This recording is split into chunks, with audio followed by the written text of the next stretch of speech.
নাইনটিসে সরস্বতী পুজোর সাজগোজ। ওমা দেখো না, আমি তো শাড়িটা পরতেই পারছি না। আজকে তো সরস্বতী পুজো, তুমি না শাড়ি পরিয়ে দিলে আমি যাবো কিভাবে? তুই তো তোর দিদির কাছে সেজে নিতে পারতিস মা। না, আমি একটু কাজ করছিলাম। তুমি আমাকে সুন্দর করে শাড়িও পরিয়ে দেবে আর সাজুগুজুও করে দেবে, ঠিক আছে? আর তারপরে আমি সবার সাথে স্কুলে যাব।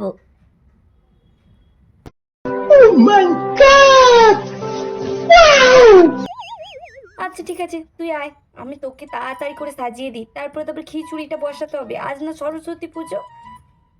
আয় ঝপ করে শাড়িটা তোকে পরিয়ে সাজুগুজুটা করিয়ে দিই। তারপর নয় রান্না বসাবো খন। ঝক করে আয় দেখি।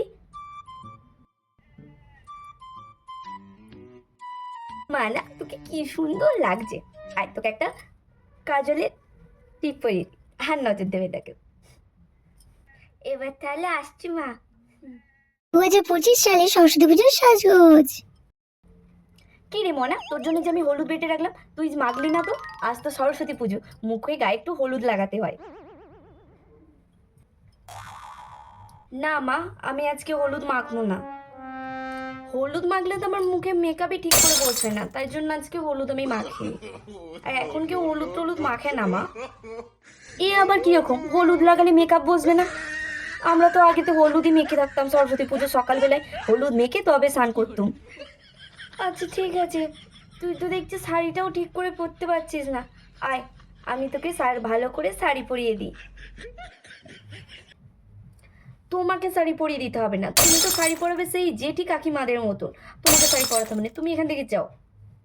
মা, আমি এই ফোন দেখে পুরো শাড়িটা আমি পরে নিতে পারবো। আর তোমাকে শাড়ি পরাতে হবে না, তুমি এখান থেকে যাও বরং, আমি শাড়ি পরে নিতে পারবো। হ্যাঁ, তোকে তো ছোটবেলায় মা আমি শাড়ি পরিয়ে দিয়েছি, সাজুগুজু করে দিয়েছি। তুই তো আবার আমার কাছে ছাড়া কারো কাছে সাজতেই চাইতিস না। আমি তো দেখতে পাচ্ছি তুই শাড়িটা ঠিক করে পরতেই পারছিস নি। আয় না মা, তোকে পরিয়ে দিই ভালো করে।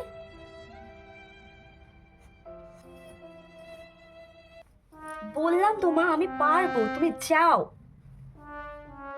আমি তো ভুলেই গিয়েছিল যে তুই এখন বড় হয়ে গেছিস। ঠিক আছে, তুই তোর মতো করে শাড়ি পর, আমি বরং আসি।